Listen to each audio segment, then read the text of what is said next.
ونعوذ بالله من شرور أنفسنا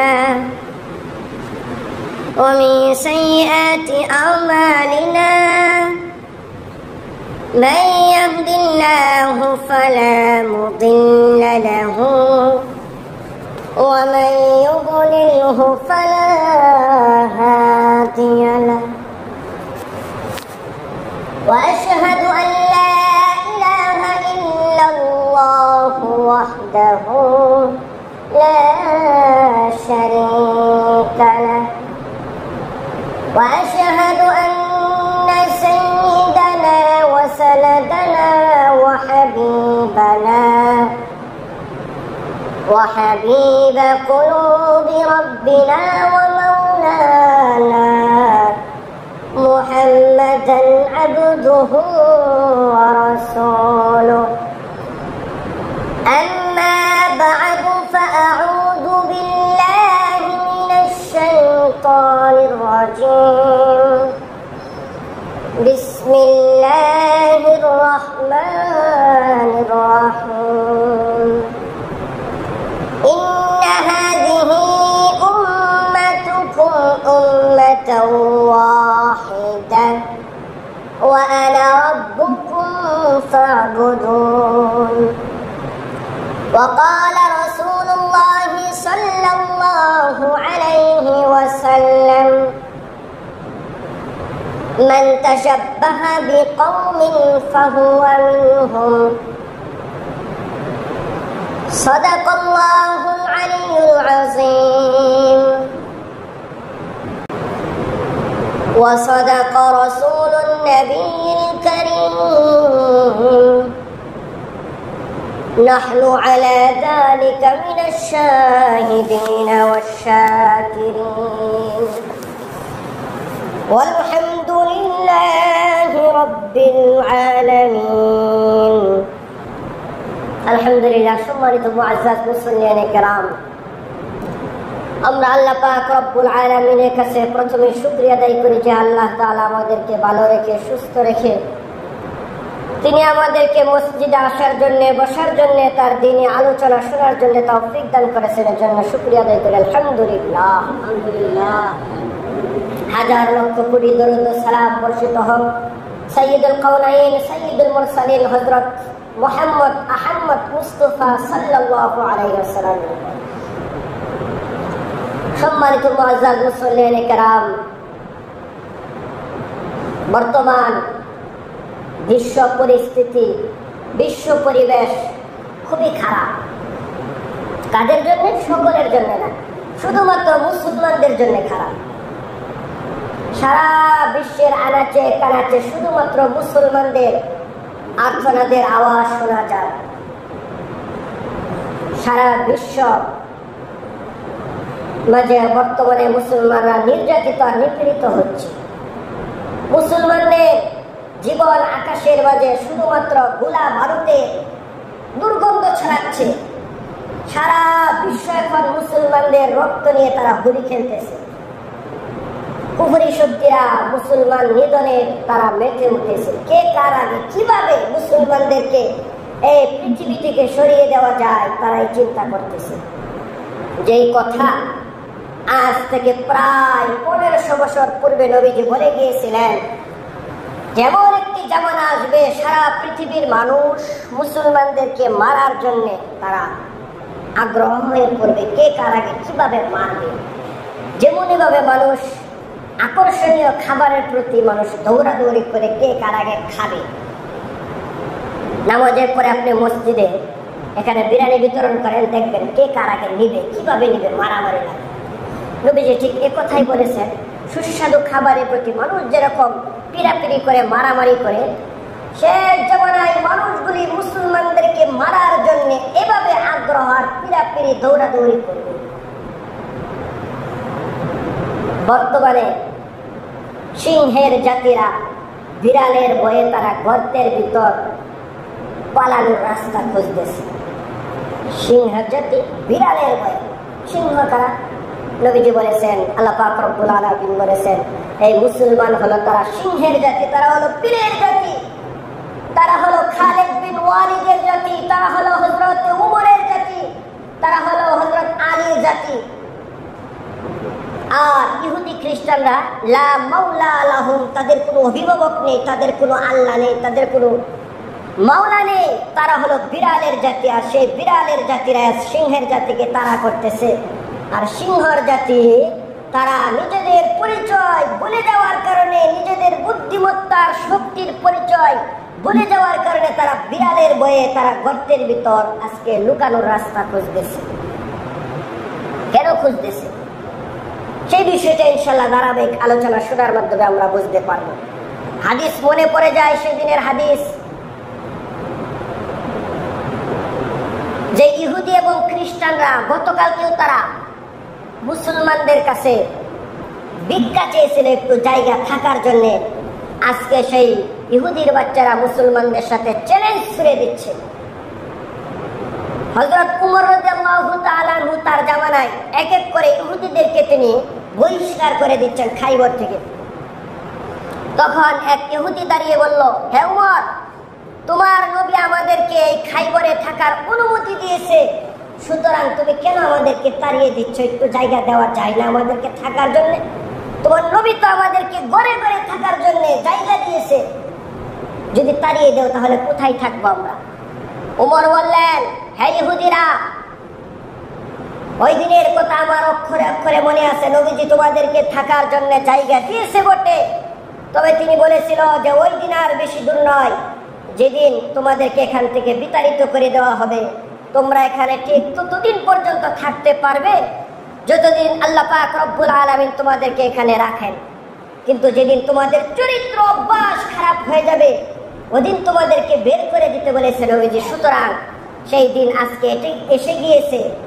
একথা বলার পর হযরত উমর রাদিয়াল্লাহু তাআলা আনহু তরবারির আঘাতে তাদের উট ঘোড়ার গাদার রশিগুলি কেটে দিলেন আর বললেন, যা তোরা তোদের গাদার উট নিয়ে এখন এখান থেকে কোথায় যাবে সেই রাস্তা মা। ইহুদিরা আবার একত্রিত হয়ে বলেছিল, হে উমর, একটু জায়গা কি দেওয়া যায় না আমাদেরকে থাকার জন্য? যে ইহুদিরা গতকালকে পর্যন্ত থাকার জন্য জায়গা ভিক্ষা চেয়েছিল মুসলমানদের কাছে, আর সেই ইহুদিরা আজকে মুসলমানদেরকে চ্যালেঞ্জ করে মুসলমানদেরকে দুনিয়া থেকে বিদায় করে দিতে চায়। চিন্তা করার বিষয়, কারণ কি? একটা কথা শুরুতেই বলেছিলাম, আজকে সিংহর জাতি বিড়ালের বয়ে দৌড়াচ্ছে, পালাচ্ছে। কারণ আজকে আমরা আমাদের পরিচয়, আজকে আমরা আমাদের শক্তি, আমাদের অতীত ইতিহাস, বদরের ইতিহাস, হুনাইনের ইতিহাস, খন্দক আর উহুদের ইতিহাস ভুলে গিয়েছি। যার কারণে আজকে আমরা বিড়াল দেখে ভয়ে আমরা লেজ গুটিয়ে পালাচ্ছি। তো আল্লাহ পাক রব্বুল আলামিন বলেন, এই মুসলমান হলো সিংহের জাতি, তারা পালানোর জাতি নয়, তারা হলো বীরের জাতি, মাথা উঁচু করে দাঁড়ানোর জাতি। তবে নবীজি বলেন, তারাকতু ফীকুম আমরাইন লান তাদিল্লু মা তামাসসাকতুম বিহিমা কিতাবাল্লাহ ওয়া সুন্নতি রাসূলিল্লাহ।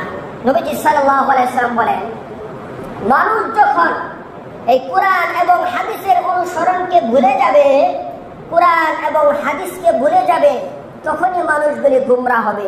নবীজি সাল্লাল্লাহু আলাইহি ওয়াসাল্লাম অন্য আরেক হাদিসে বলেন, মুসলমানরা যখন আল্লাহকে ভুলে যাবে, তার রাসূলকে, তার নীতি আদর্শ, তার শক্তিবত্তাকে ভুলে যাবে, তখনই তাদের উপর বিপদ আপদ নেমে আসবে।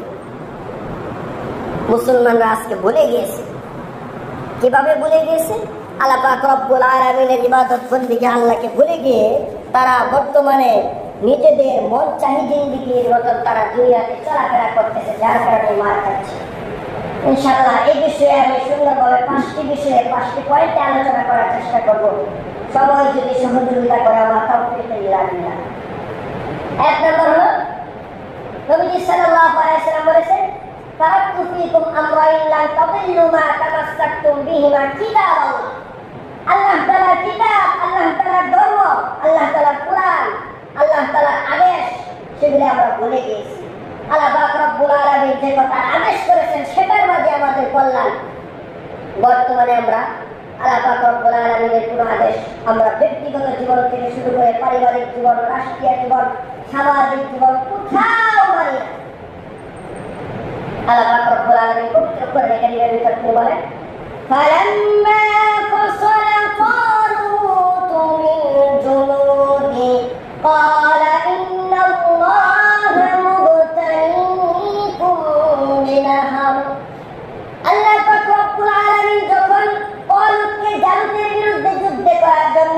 ঘোষণা দিলেন।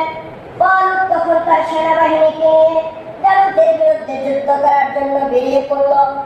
পথিমধ্যে আল্লাহ পাক রব্বুল আলামিনের পক্ষ থেকে আদেশ আসলো।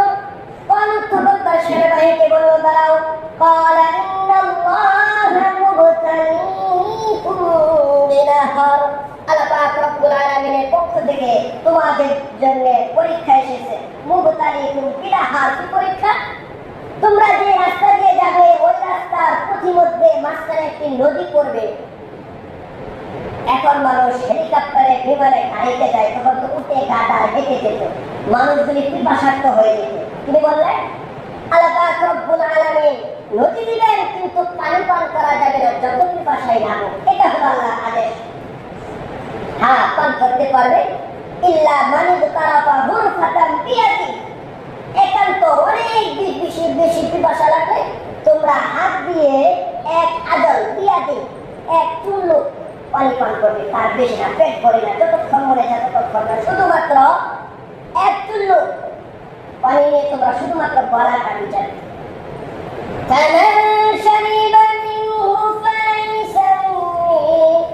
আর যে সমস্ত মানুষ আল্লাহ পাক রব্বুল আলামিনের আদেশকে অমান্য করবে, আল্লাহ পাক রব্বুল আলামিনের আদেশকে তারা না মেনে পেট ভরে পানি পান করবে, ফালাইসা মিন্নি, তারা আমার দলের অন্তর্ভুক্ত নয়। ওয়ামান লাম নাফআলহু ফাইন্নাহু মিন্নি। আর যে সমস্ত মানুষ শুধুমাত্র গলা ভিজাবে পিপাসা থাকা সত্ত্বেও, তারাই আমার দলের অন্তর্ভুক্ত। সামনে যাচ্ছে, নদী আসলো, আসার পর কিছু মানুষ যুক্তি পেশ করলো, পানি যেহেতু পান করা যাবে অল্প, অল্প পান করলেও তা, বেশি পান করলেও তা, খেয়ে নেই। কিছু মানুষ ইচ্ছে মতো পান করলো যতক্ষণ পিপাসা না মিটে, আর কিছু মানুষ শুধুমাত্র গলা ভিজালো। আল্লাহ পাক রব্বুল আলামিন বলেন, যখন তারা নদী পার হয়ে জালুতের বিরুদ্ধে যুদ্ধ করার জন্য ময়দানে গেল, যাওয়ার পর তালুতের বিশাল বাহিনী দেখার পর ক্বালু লা তাকাতা লানা আল-ইয়াওমা বিজালুত ওয়া জুনুদি। তারা বলল, বিশাল বাহিনীর সাথে যুদ্ধ করা আমাদের সম্ভব নয়। এই কথা কারা বলল? যারা পেট ভরে পানি পান করলো তারা বলল। তো বর্তমানে দেখা যায় কি, যে ব্যক্তি বেশি পান করে তার শরীরে তো বেশি শক্তি থাকে। অনেক পিপাসার্থ যারা, তাদের শরীরে কিন্তু পিপাসার কারণে তেমন একটা শক্তি থাকে না, ক্লান্তি ক্লান্তি ভাব লাগে। পানি পিপাসার একটা মনের ভিতর আকর্ষণ থাকে। আল্লাহ পাক রব্বুল আলামিন বলতেছেন, যারা পেট ভরে পানি পান করলো তারা ওই জালুতের বাহিনী দেখার পর বলতেছে, না, যুদ্ধ করা সম্ভব নয়। আর যারা শুধুমাত্র গলা ভিজাইলো তারা বলতেছে অবশ্যই সম্ভব, কেননা আল্লাহু মা'আস সাবিরিন। আল্লাহ পাক রব্বুল আলামিন ধৈর্যশীলদের সাথে আছেন। কি ধৈর্য ধরলেন? ওই যে আল্লাহ পাক রব্বুল আলামিন হুকুম দিলেন যে শুধুমাত্র গলা ভিজানো যাবে, যত পিপাসাই লাগুক তার চেয়ে বেশি পানি পান করা যাবে না। আমরা আল্লাহ পাক রব্বুল আলামিনের এই হুকুমের জন্য পিপাসা থাকা সত্ত্বেও কলিজা ফেটে যাচ্ছে পিপাসায়, তারপরে ধৈর্য ধারণ করে শুধুমাত্র গলা ভিজাইলাম। সুতরাং আল্লাহ পাক রব্বুল আলামিন আমাদের পক্ষে থাকবেন। আর যারা পানি পান করলো তারা ভয়ে তারা যুদ্ধের ময়দান থেকে সরে গেল। তারা বললো, আমাদের পক্ষে সম্ভব নয়, এত বিশাল জালুতের বাহিনী। এটা মূলত বাইতুল মুকাদ্দাস দখল করার জন্য ঘটনা ছিল। তো যাই হোক, লম্বা ঘটনা, ওইদিকে যাচ্ছি না। আল্লাহ পাক রব্বুল আলামিন বলতেছেন যে এই যে আমার আদেশ তারা মানলো, যার কারণে আমি তাদেরকে যুদ্ধের ভিতর বিজয় দান করলাম। তারা পিপাসা থাকা সত্ত্বেও তারা আমার আদেশ লঙ্ঘন করে, আর যারা লঙ্ঘন করেছে তাদের মনের ভিতর ভয় লাগিয়ে দিলাম। ঠিক তেমনি ভাবে বর্তমানে আমরা যারা মুসলমান বলে নিজেদেরকে দাবি করি, দেখা যায় যে অন্যান্য পরাশক্তি দেখে আমরা তাদেরকে দেখে আগেই ভয় পেয়ে যাই, কিচ্ছু হবে না, সম্ভব না। যার কারণে বললাম যে বিড়াল দেখে আমরা সিংহের কাছে এখন গর্তের ভিতর পালানোর চেষ্টা করতেছি, নিজেদের পরিচয় বলে গিয়ে। বলতে পারেন যে এখন তো শুধুমাত্র প্রতিহত করলেই হবে না, সরঞ্জাম লাগবে। হ্যাঁ, আল্লাহ পাক রব্বুল আলামিন সেটা বলে দিয়েছেন। তিনি বলেন, ফানফিরু খিফাফান ওয়া সিকালা। তোমরা যে বাহিনীর সাথে যুদ্ধে যাবে, তোমাদের সামর্থ্য অনুযায়ী তোমরা চেষ্টা করো নিজেদেরকে এভাবে তৈরি করা।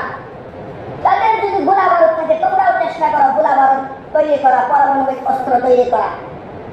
তাদের সাথে তোমরা পারার জন্য যতটুকু চেষ্টা দরকার ততটুকু করো, বাকিটা আমি আল্লাহ পাক রব্বুল আলামিন দেখবো।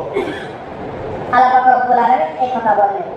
কিন্তু এখন বর্তমানে আমরা মুসলমানরা অনেক পিছনে, এইগুলি গবেষণা নিয়ে আমরা এখন কাটাই না, যার কারণে মুসলমানদের ভিতরে এখন বিজ্ঞানী দার্শনিক কম।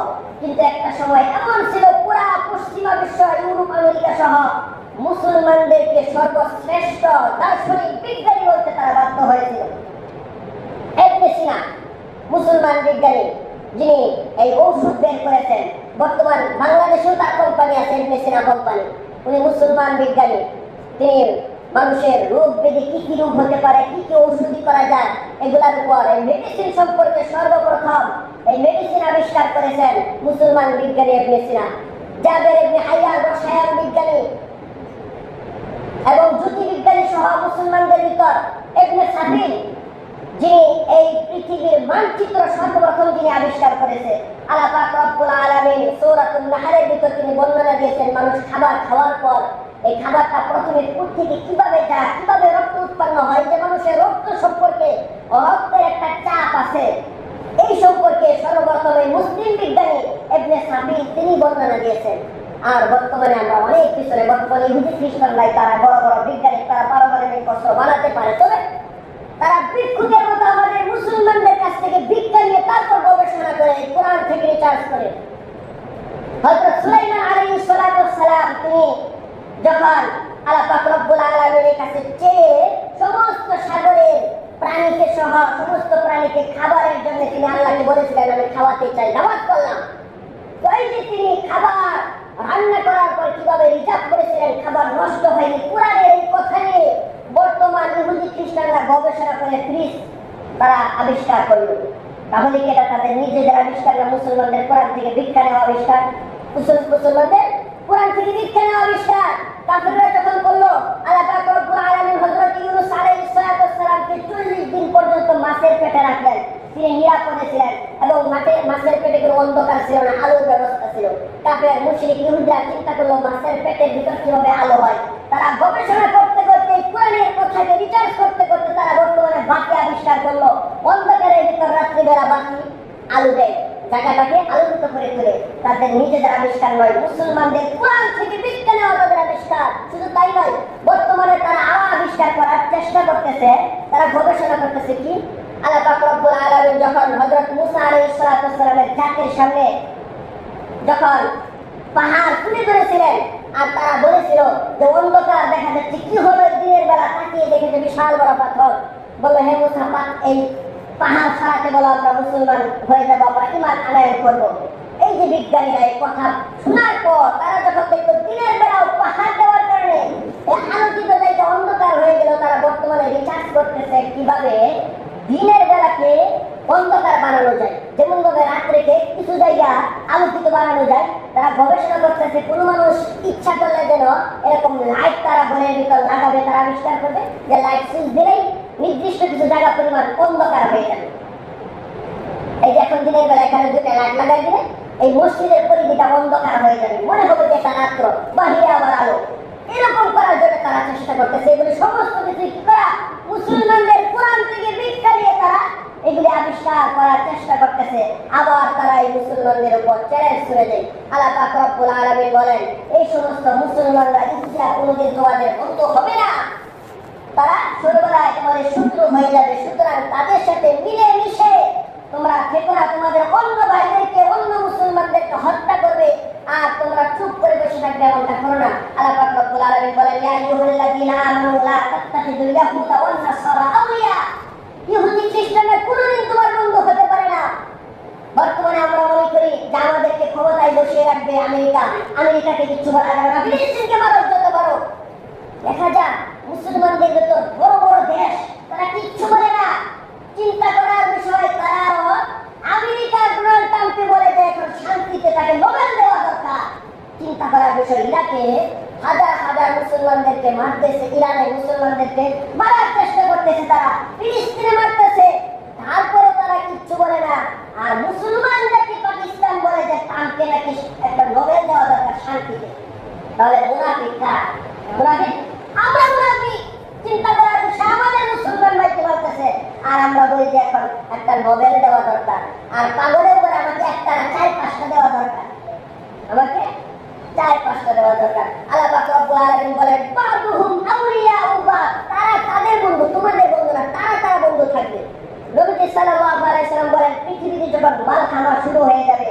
যখন দাঙ্গা শুরু হয়ে যাবে, যখন কোন ইহুদি খ্রিস্টান মুসলমানদের উপর আক্রমণ করবে, তখন মুসলমানদের পাশে না আসলে ইহুদি খ্রিস্টানরা তারা মেরে যাবে। বাদুহুম আউলিয়া বাদ, তারা বন্ধু। কিভাবে? আল্লাহ পাক রব্বুল আলামিন ইহুদি জাতির ইতিহাস বলতে গিয়ে বলেন, ইহুদি জাতি কোনদিন এই পৃথিবীতে মাথা উঁচু করে দাঁড়াতে পারবে না যদি দুইটা নাম আসবে। এক নম্বর হাবলুম মিনাল্লাহ, আল্লাহর রশিদে যদি না ধরে, আল্লাহকে যদি না বলে তারা পৃথিবীতে মাথা উঁচু করে দাঁড়াতে পারবে না। হ্যাঁ পারবে। ও হাবলুম মিনান্নাস, আল্লাহ পাক রব্বুল আলামিন বলেন তারা যদি দুনিয়ার অন্য কোনো মানুষের শক্তিকে তারা সাহায্য নেয়, অন্য কোনো মানুষের দ্বারস্থ হয়, তাহলে তারা মাথা উঁচু করে দাঁড়াতে পারবে। ঠিক তাই দেখছি বর্তমানে ইরানের সাথে তারা যুদ্ধ করার পর ইসরায়েল যখন পারে না, তখন আমেরিকার কাছে গিয়ে তারা ভিক্ষা চায়। ও হাবলুম মিনান্নাস, আল্লাহর কথাই মিলল।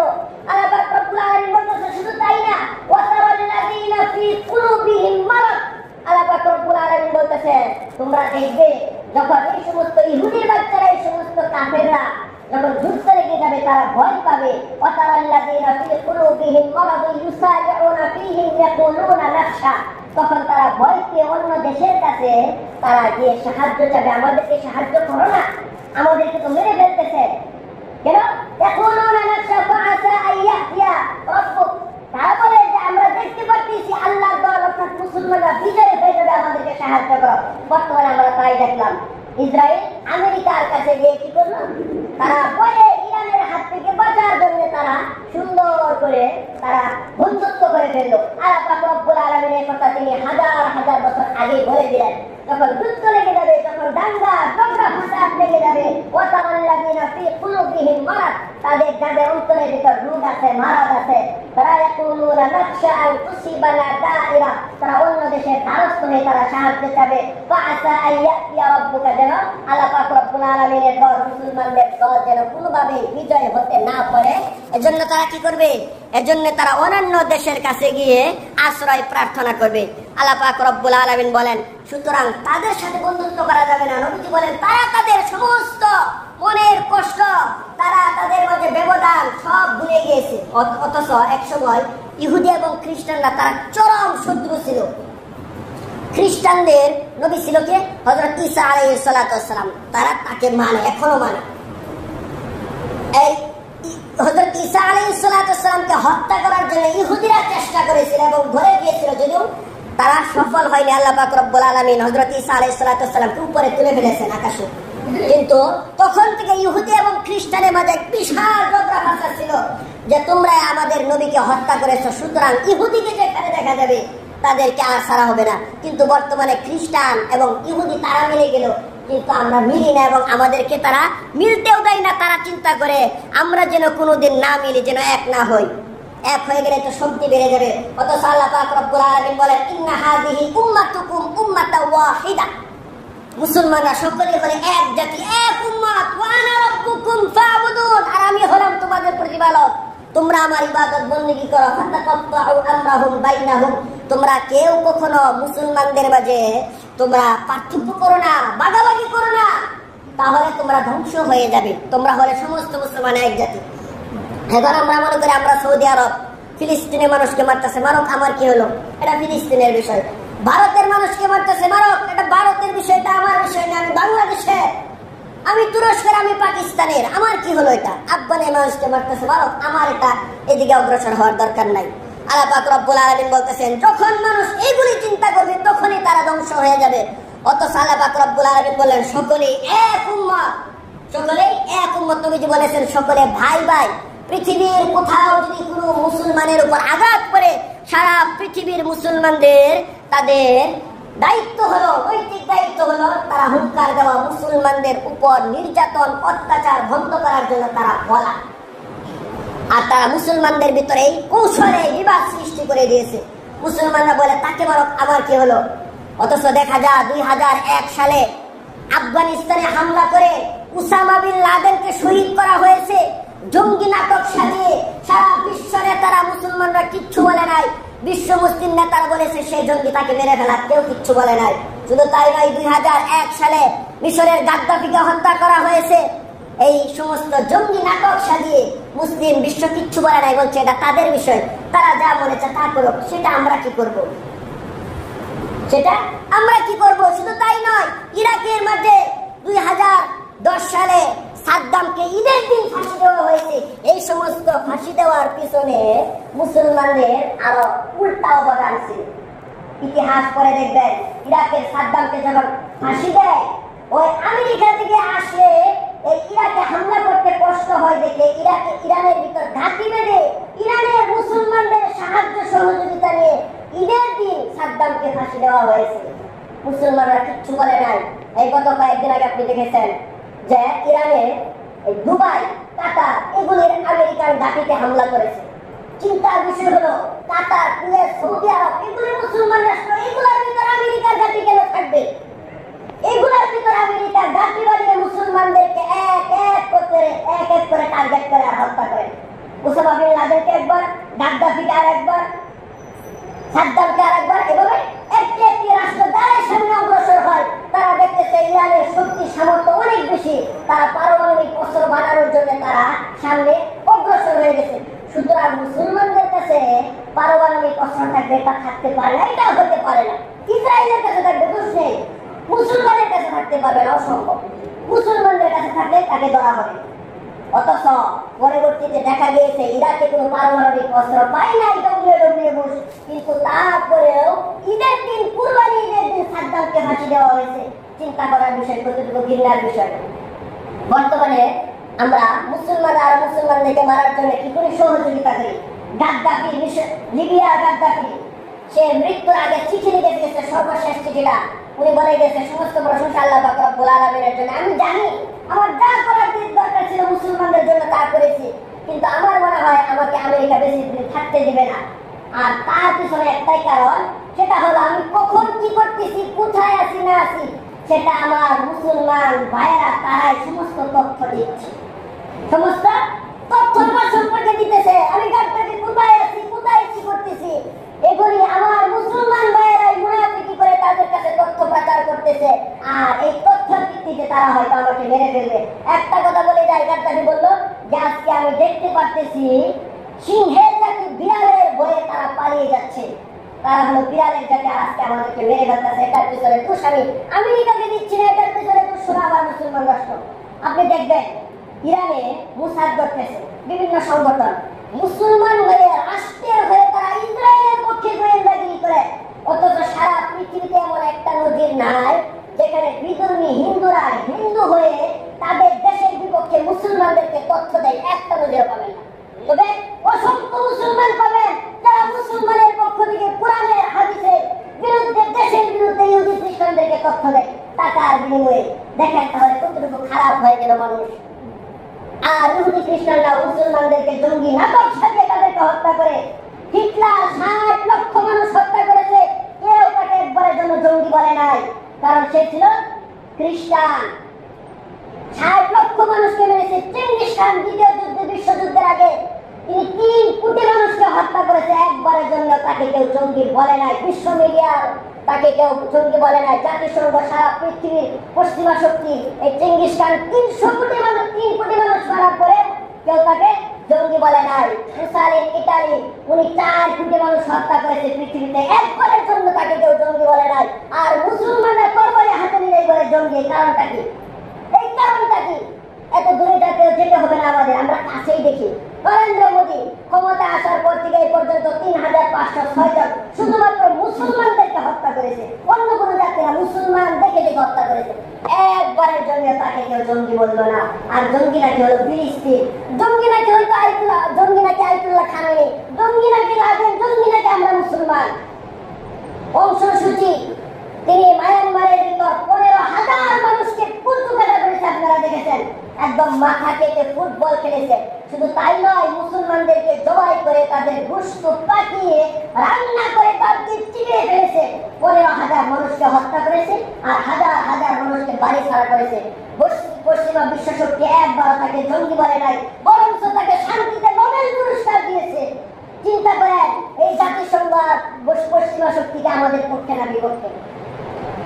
এই ইসরায়েলের নেতানিয়াহু 60,000 ফিলিস্তিনকে মেরেছে, একবারের জন্য তাকে কেউ জঙ্গি বলে না।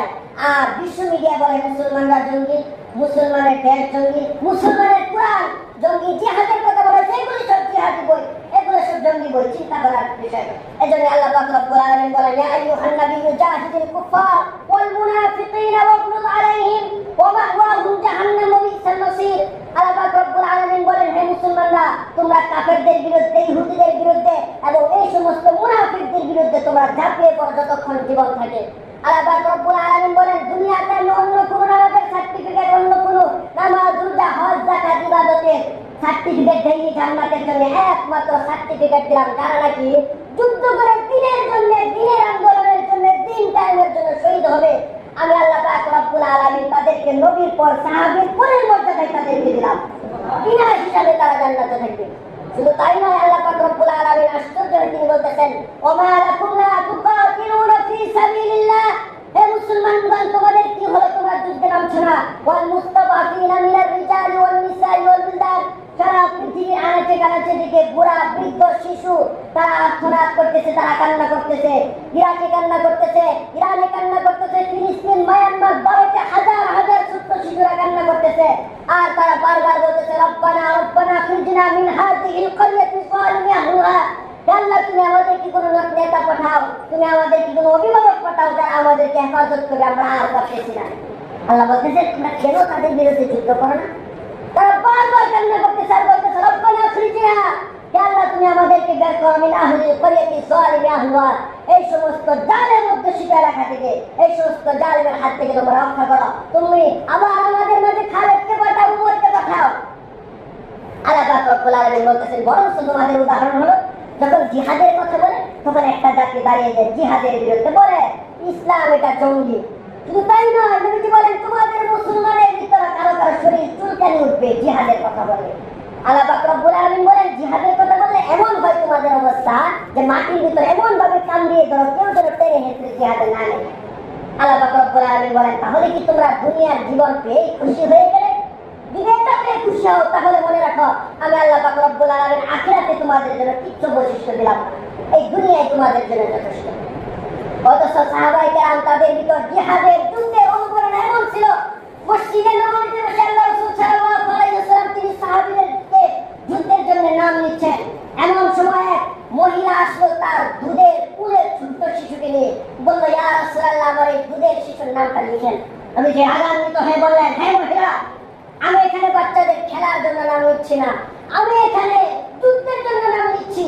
তোমার এই বাচ্চা না তরবারি চালাতে পারবে, না তীর চালাতে পারবে, না ঘোড়ায় চড়তে পারবে, না উঠে চড়তে পারবে, না ঢাল ঘোরাতে পারবে, কিচ্ছু পারবে না। মহিলা বলল, ইয়া রাসূলুল্লাহ, ইয়া হাবিবাল্লাহ, আমি জানি আমার এই বাচ্চা তীর চালাতে পারবে না, ধনুক চালাতে পারবে না, ঘোড়ায় চড়তে পারবে না, ঢাল ঘোরাতে করতে পারবে না, তবে ঢাল হতেও তো পারবে। যখন আপনাকে উদ্দেশ্য করে কাফের, মুশরিক, বেঈমান আর ইহুদির বাচ্চারা যখন বারবার আঘাত করবে, তীর মারবে, তরবারিতে আঘাত করবে, তখন আমার এই বাচ্চাকে আপনি ডাল শুরু আপনার শরীরের সামনে, দেহের সামনে তুলে ধরবেন, আমার বাচ্চা তরবারির আঘাতে টুকরো টুকরো হয়ে যাবে, কিন্তু আপনার দেহ রক্ষা পাবে। চিন্তা করার বিষয়, কি কথা বললেন।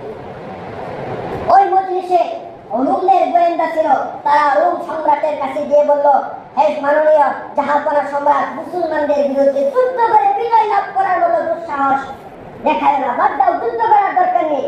গোয়েন্দারা গিয়ে বললো, সম্রাট বলল, কেন, তাদের কি আমাদের থেকে শক্তি বেশি? না।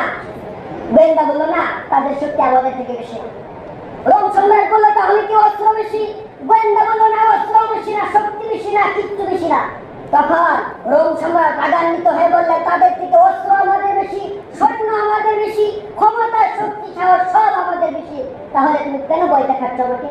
গোয়েন্দারা বলল, হে সম্রাট জাহাপনা, আপনার শক্তি বেশি লাগতে পারে, আপনার অস্ত্র সৈন্যবাহিনী বেশি থাকতে পারে, তবে মনে রাখবেন, আপনাদের সৈন্যদের কাছে যেরকম মদের পেলা আর যুবতী নারী যেমন পছন্দ, তার থেকে হাজার গুণ পছন্দ হলো মুসলমানদের কাছে ইমানের জন্য যুদ্ধে গিয়ে মৃত্যুবরণ করা।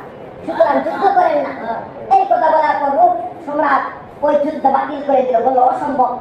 গোয়েন্দা বই পেয়ে গেল, যুদ্ধ করবো না। তো নবীজি সাল্লাল্লাহু আলাইহি ওয়াসাল্লাম বলেন, পৃথিবীতে যখন বিশাল বড় মালহামা হবে, তৃতীয় যুদ্ধ হবে, নবীজি বললেন, মালহামার পর আবার পৃথিবী পুনরায় আগের মতো ফিরে আসবে। কিরকম? এই বর্তমানে যত পারমাণবিক অস্ত্র আছে, এগুলি যা আছে সবগুলি আস্তে আস্তে ধ্বংস হয়ে যাবে। নবীজি বলেন, পৃথিবীর সবচেয়ে বড় মালহামার ভিতর তারা যুদ্ধ যখন জড়িয়ে পড়বে, প্রতি শতকে 99 জন মারা যাবে, একজন জীবিত থাকবে, এমন অবস্থা হবে। এবং তাদের মৃত্যুর পর এই আধুনিক তথ্য, অস্ত্র, বিমান, রকেট, গুলি, ক্ষেপণাস্ত্র, পারমাণবিক অস্ত্র যা আছে সব শেষ হয়ে যাবে। মুসলমান আবার, সারা পৃথিবীর মানুষ আবার সেই আগের যুগের তরবারি আর ধনুকে ফিরে আসবে। বলতে পারেন কিভাবে হবে? বিজ্ঞানীরা ওই কথায় একমত। নবীজি সাল্লাল্লাহু আলাইহি ওয়াসাল্লাম বলেন, মানুষ যখন তথ্য প্রযুক্তির যুগে অনেক এগিয়ে যাবে, আল্লাহ পাক রব্বুল আলামিন মালহামা দিয়ে, যুদ্ধ বিগ্রহ দিয়ে প্রতিটি মানুষকে শতকরা 99 জন মারা যাবে। প্রতিটি অস্ত্রকে, কম্পিউটার, হেলিকপ্টার, বিজ্ঞানী যা আছে তথ্য প্রযুক্তি সব শেষ। আর এমন কোনো মানুষ থাকবে না যে নতুন করে হেলিকপ্টার বানানোর, ক্ষেপণাস্ত্র বানানোর মেধা থাকবে, আর থাকবে না, সব শেষ। শতকরা 99 জন মারা যাবে, একজন করে থাকবে। নবীজি সাল্লাল্লাহু আলাইহি ওয়াসাল্লাম বলেন, এই বিশাল বড় মালহামার পর পৃথিবী আবার তীর, ধনুক, ঘোড়া, উট আর তরবারির যুগে ফিরে আসবে। আল্লাহ পাক রব্বুল আলামিন তখন এই খুরাসান থেকে তিনি একদল কালো পতাকাবাহী দল পাঠাবেন, যার নাম ইমাম মাহদী থাকবে। আমরা বলতেছি না যে কাফেরদেরকে আপনারা আক্রমণ করেন, আমরা আক্রমণ করি, তবে কাফেররা, মুশরিকরা, বেঈমানরা যদি আমাদেরকে ধাক্কা দিতে দিতে ফালিয়ে দেয়, একবার ফেলে দেয়, দেওয়ালের সাথে আমাদের পিঠ লাগিয়ে দেয়, তাহলে তো আমাদের তো উঠে দাঁড়াতে হবে, হবে না? নবীজি এই কথাই বলেছেন। নবীজি সাল্লাল্লাহু আলাইহি ওয়াসাল্লাম বলেন, তোমরা তখন যুদ্ধ করবে, বিগ্রহ করবে তার থেকে বাঁচার জন্য। যদি না করো তাহলে আল্লাহ পাক রব্বুল আলামিন তোমাদের পক্ষে থাকবে না, তাহলে তোমরা কাফের মুশরিকদের পক্ষে চলে গেলে। লা ইয়াত্তাখিযুল মুমিনুনা আল কাফিরিনা আউলিয়া। আর যখন তারা নিজেদের ক্ষমতার জন্য, নিজেদের দেশের জন্য, নিজেদের মর্যাদার জন্য, লোভের জন্য অন্যান্য পরাশক্তি দেশের কাছে মাথা নিচু করে দিবে, আল্লাহ পাক রব্বুল আলামিন বলতেছেন, ওয়া ইয়াফআল যালিক, তাদের সাথে আমার কোনো সম্পর্ক নেই, সব বাদ। আর যদি আমার দলের ভিতর থাকবে, আলা ইন্না আউলিয়া আল্লাহি লা খাউফুন আলাইহিম ওয়া লা হুম ইয়াহজানুন, আল্লাহর দলে যারা থাকবে তাদের কোনো ভয় নেই। আলা ইন্না হিজবাল্লাহি হুমুল মুফলিহুন, বরং আল্লাহর দলে বিজয় লাভ করবে। আলা ইন্না হুমুল খাসিরুন, আলা ইন্না শাইতানা হুমুল খাসিরুন, আর শয়তানের দল তারা কি হবে? ধ্বংস হয়ে যাবে। আল্লাহ পাক রব্বুল আলামিন বলেন, ইন্না হাযি উম্মাতুকুম উম্মাতান ওয়াহিদা, উম্মতগণ এক হওয়ার জন্য কিন্তু মুসলমান কেমন বেঈমান। এই যে ইরানে হামলা হলো, এটার জন্য সিরিয়া, জর্ডান তারা মুসলমান, তারা ইসরায়েলকে অনুমতি দিল তাদের আকাশ ব্যবহার করার জন্য, কিন্তু ইরানকে অনুমতি দেয় নাই তাদের আকাশ ব্যবহারের জন্য। বিশেষ করে সিরিয়া অনায়াসে নির্দ্বিধায় ইসরায়েলকে জানালো, তোমরা আমাদের আকাশ ব্যবহার করে ইরানে হামলা করতে পারো, সমস্যা নাই, কিন্তু ইরানকে নিষেধ করছে। বরং ইরান থেকে কোনো যদি আকাশ থেকে সীমা অতিক্রম করে কোনো বিমান যায়, ক্ষেপণাস্ত্র যায়, সেগুলো আরও সিরিয়া এবং জর্ডান নামায় ফেলে।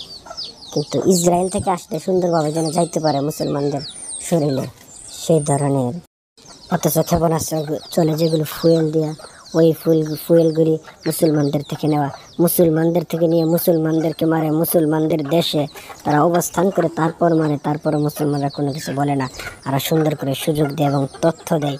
আল্লাহ তাআলা এই জন্য বলেন, তোমরা যুদ্ধ করো, কামিং ফিয়াতিন কলিলাতিন গলাবাত ফিয়াতান কাসীরাতান বিইযনিল্লাহ, ছোট দল থেকে তোমরা ভয় পেও না। আল্লাহ তাআলা বলেন, লাকাদ নাসরাকুমুল্লাহু ফি মাওয়াতিনা কাসীরাতিন ওয়া ইয়াওমা হুনাইন, যেমনিভাবে হুনাইনের মধ্যে, উহুদের মাঝে, বদরের মাঝে তোমাদের বিজয় হয়েছে, আবারও বিজয় হয়ে তোমরা নেমে পড়ো, আমি আল্লাহ পাক রব্বুল আলামিন তোমাদের সাথে আছি। কাফেরদের কোনো ইলাহ নেই, লা মাওলা লাহুম, তাদের কোনো মাওলা নেই।